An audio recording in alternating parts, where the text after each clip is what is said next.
Oriire Funo, good tidings to you. I pray that you are feeling awake, aware, and elevated in mind, body, and spirit, wherever you are, and whatever may be happening around you. Ashe, Ashe, Asheo. I'm Baba Umar, Oluranse Emese, voice of the MSA, member of the Isoro Traditional Council of Chiefs in Ile-Ife, Nigeria, Oluwo of the House of Umar, and Babalawo of Ile-Ife, Orisa, the House of the Mysteries of the Orishas.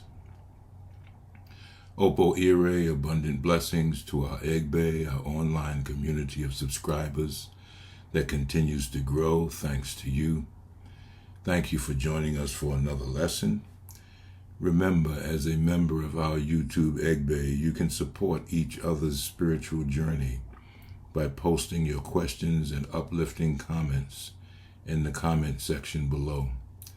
You can also email me using the link in the description below if you need to contact me on a more personal matter. Also, check the community section of this channel for periodic messages from me. If you are new to these video lessons, we invite you to go ahead and click the subscribe and notification buttons and share this resource with your family, friends, associates. You never know whose life you may change by that simple act of sharing. Homage to the one who sends and to those who are sent. Homage to Orisa and Egun. Our topic for this video is on crowning Orisa and other questions. This lesson is based on a discussion I had back in April of this year, 2023, with my mentor and liaison, the Alatunse Awo, Chief Ayobamidele member of the Isoro Traditional Council of Chiefs, and moderator of all Babalawos worldwide. On occasions, I will ask Chief Adelekan specific questions, and sometimes I will present certain statements based on what my Oriire has guided me to. And I'll ask him to comment by confirming whether the statement is accurate or by adding corrections or clarifications or clarifying insights. The following is one of those student-teacher interactions where I presented statements and asked for his input. I will comment on my statements and on his replies for clarification and understanding. Statement 1. I said, every person, human being, has at least one Orisa that comes into the world with them, whether they know it, remember it, or not. My comment for clarification. Chief Adelekan had once told me that the birthing Odu reading could be performed for anyone, whether they are an Ifa devotee or not. Here I was seeking to confirm my understanding. The Akose Jaye is the divination performed 3 days after a child's birth, so that the parents have insight into the child's character and destiny, as well as any taboos that the child must regard in his or her life, and that the parents must instill in the child. The Odu Ojo Ibi Afoshe, the birthing Odu divination, should be performed 7 days before the person's next birthday and can be performed at any age or stage of their life. In both instances, a qualified Babalawo or Ile-Ife, must perform the ceremony. I've already performed this reading remotely for several members of our YouTube Egbe. Baba's reply to my statement, yes. The Akosa Jaye and the Odu Ojo Ibi Ofoshe, the birthing Odu divination, reveals this relationship we all have with an Orisha. Follow-up comment. Sometimes people say to me that they have frequent or vivid dreams about a certain Orisha, and they come to believe that this is their guardian or crowning Orisha. Let me say that sometimes when their Orisha is divine, they prove to be correct, and sometimes not. This is because an Orisha may be serving as a guiding or protective function in your life on behalf of your crowning Orisha. So you should be open to these interactions, but not jump to the conclusion that the Orisha that you're dealing with in your dreams or in other visions is your crowning Orisha that you're interacting with. In my own instance, my first Babalawo read me as an Ogun.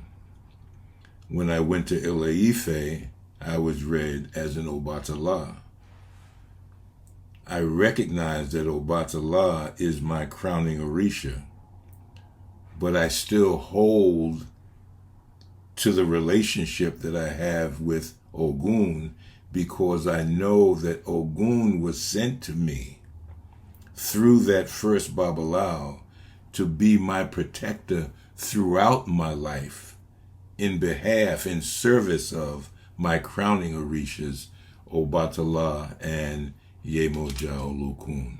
Ashe, Ashe, Ashe. Statement 2.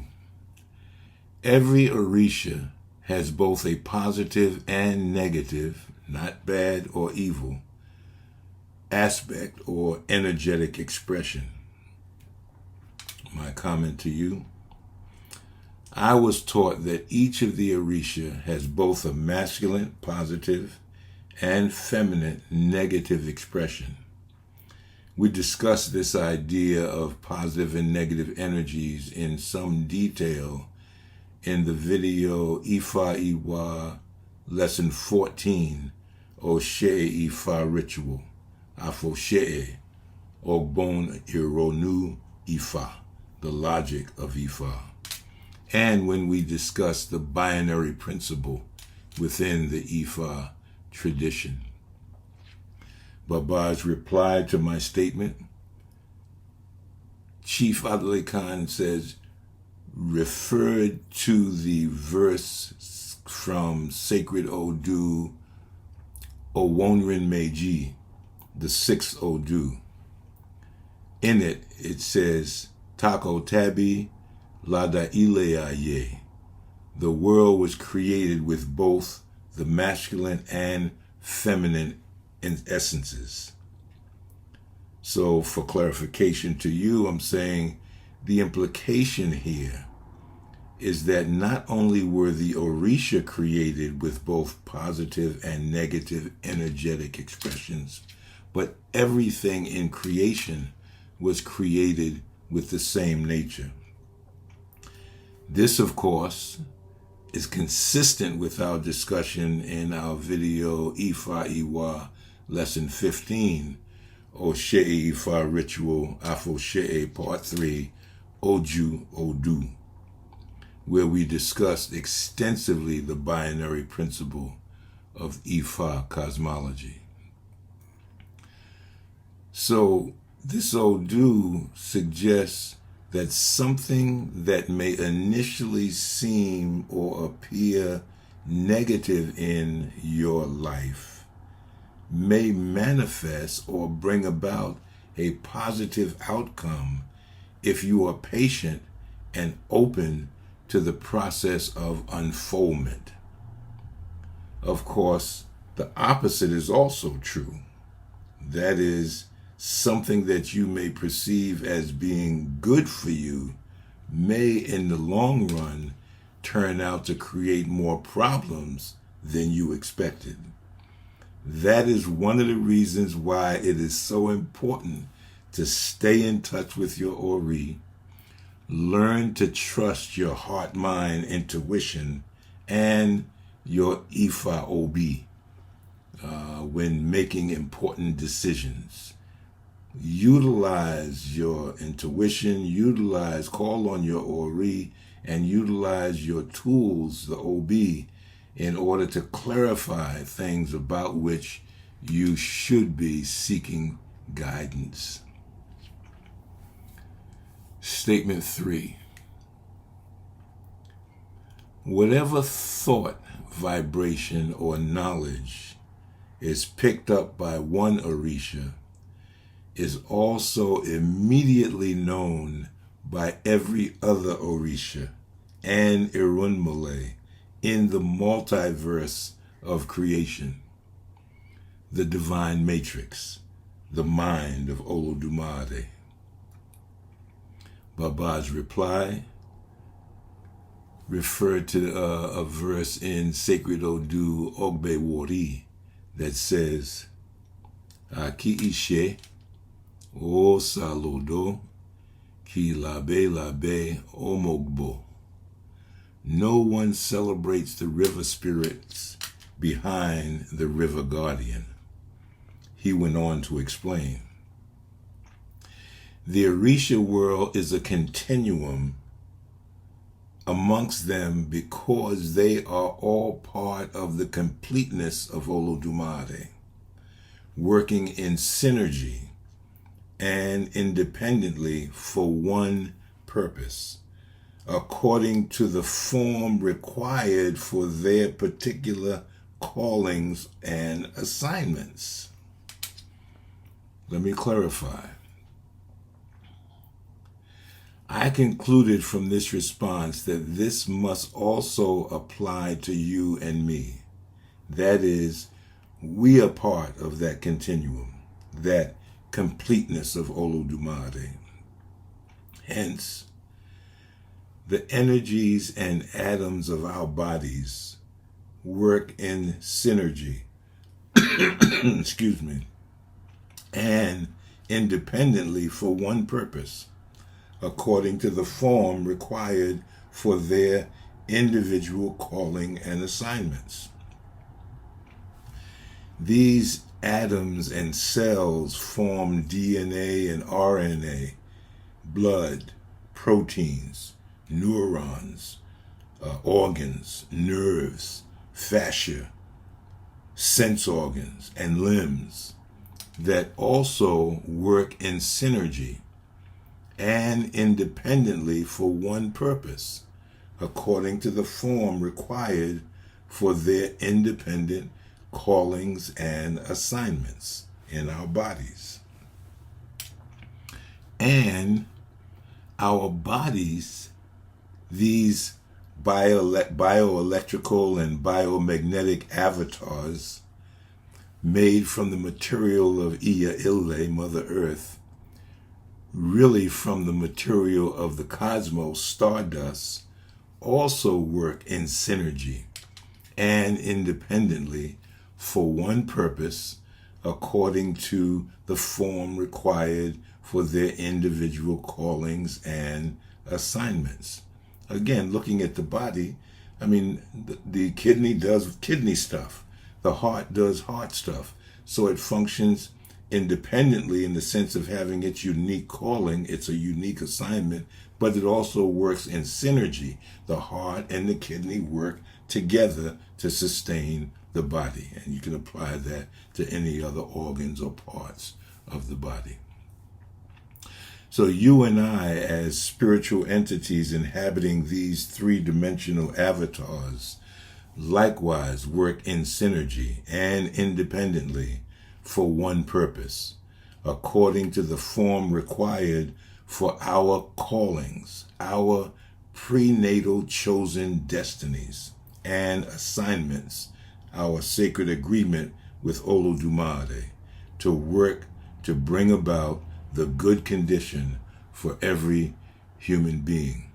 So you're doing you stuff, I'm doing me stuff, but together we're doing we stuff.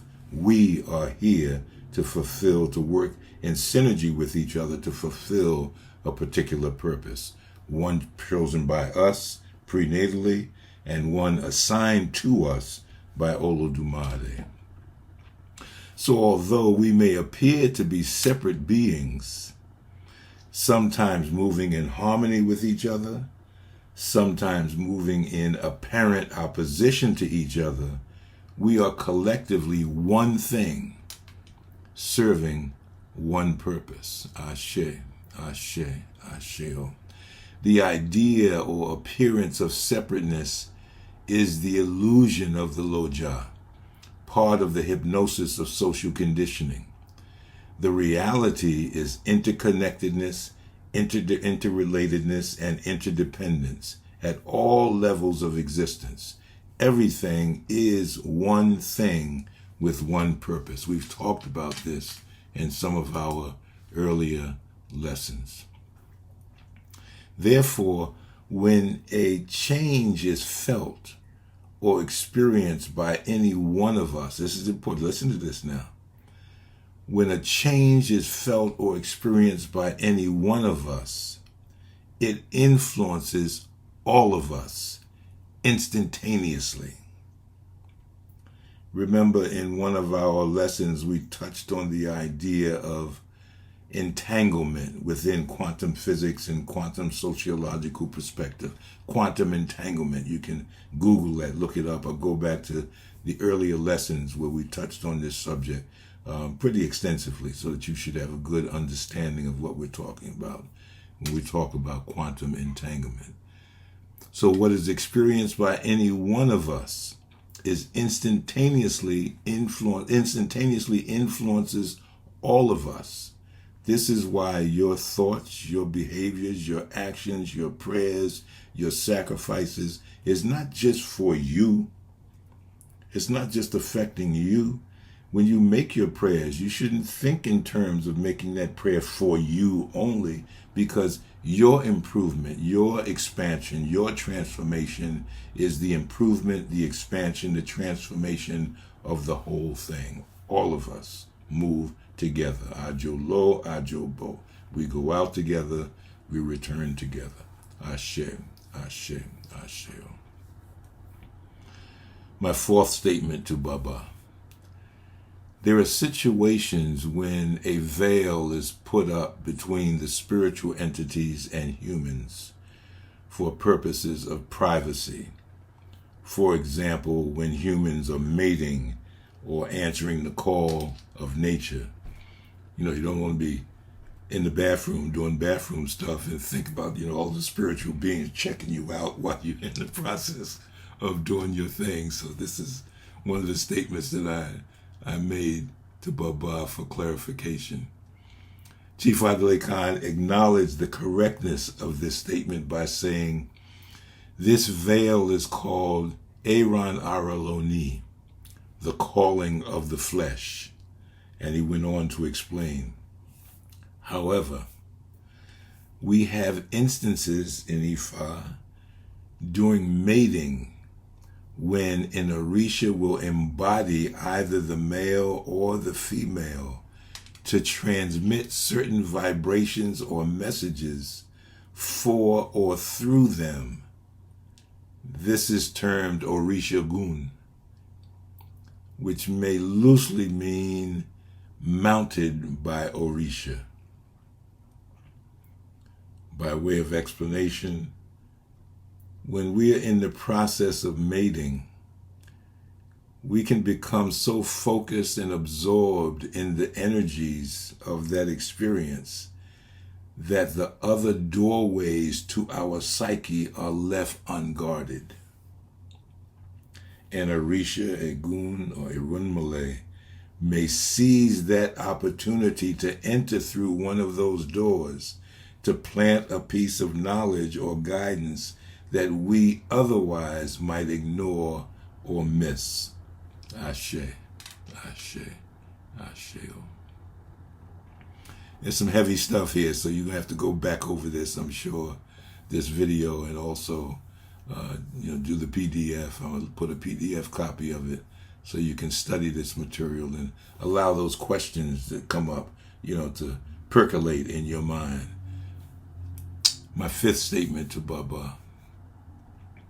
Each Orisha has a multiplicity of manifestations so that, for example, the Oshun of one person is not the exact same manifestation of Oshun of another person, although the two expressions of Oshun stem from the same archetype or source entity. Kind of like the different paths of Eshu. We have Eshu Olegba, Eshu Olegbara, Eshu Laroye, Eshu Odara, etc. There are more, over 100 different paths or manifestations or expressions of Eshu. Baba's reply to my statement is absolutely correct. Let me clarify. If you've been reared as a child of a particular Orisha, and you meet someone who also is crowned by that Orisha, the two of you may show some similar characteristics and affinities, but you will not necessarily be identical in terms of your Orisha energies. For example, some Yemoja, Omo Yemoja, may love to be near the ocean and in the water, while others may love to be near the ocean but reluctant to go out on a boat or swim in the ocean. One Omo Shango may love to see lightning and hear thunder, while another Omo Shango might be simply terrified by the power of both the lightning and the thunder. So you're crowned by the same Orisha. You and another may be crowned by the same Orisha, but you're not necessarily going to express the energy of that Orisha in the same way. Ashe, Ashe, Ashe. My sixth statement to Baba. When we summon our guardian Orisha, they are immediately present. Baba's reply, they are present always with us, but only the initiated has the Ojuinu, the inner eye, to see and summon them, because they cannot inhabit a body that is not connected spiritually with them. The tunnel of materialization and manifestation is open only through acknowledgement, meaning initiation. So when you have your Ojo Obi reading, your Odu Ojo Obi reading, and in that you learn Yemoja or Shun is your guardian Orisha. Now you know that this is your guardian Orisha. But all of the full expression of that relationship that you have to Orisha is not necessarily available to you upon that knowledge. This points out the difference between an Omo Awo, child of the mysteries, and an Omo Orisha, child of Orisha. As I said, when you have your Odu Ojo Ibi Afoshe'e, your birthing Odu reading performed, one of the things you may and will learn is the identity of your crowning Orisha. The Orisha you invited or requested to come into the world with you prenatally to crown your head. Or, as mentioned earlier, your Orisha may come to you in your dreams. But until you are fully initiated into that Orisha, you will not be able to fully access the intimacies and power of that relationship. You still have some access. The Orisha, look, your guardian Orisha, whether you know it or not, is in your life from the time that you come out of the womb. In fact, they're with you even in the birth canal. So it's not that they are not there. It's not that they're not protecting you. It's not that, you can't communicate with them. It's not that you can't call on them to facilitate things in your life. Their relationship with your Ori is intact, whether you know it or not. And oftentimes, when someone is read as an Orisha, I remember when my Awo was read as an Oshun, and one of Oshun's affinities is for brass and copper. Well, she realized, wow, she's had an affinity for brass and copper all her life. She pulled out different artifacts and things that she had of brass and copper. So the Orisha energy is moving with you and in you and through you from the time of your birth. But your ability to fully access the power of that relationship happens only after you are fully initiated into the mysteries of that Orisha. Ashe, Ashe, Asheo. So in the future, I'll share additional wisdom teachings from my conversations with Alatunse Awo, Chief Adelekan. I pray that you find benefit in this lesson and that you will take the time to like, comment, and share with others. Ki Olofi-dumare Orisha ati egun fifune ni itona imoye ati opo ere. May Olofi-dumare Orisha and Egun bestow on you guidance, wisdom, and abundant blessings. Ifo Kanbele, peace of mind from Olofi-dumare. Opo Ife, abundant love. Ajolo, Ajobo, we go out together, we return together. Mogbagbo, Ninutio, I believe in you. Ashe, Ashe, Asheo.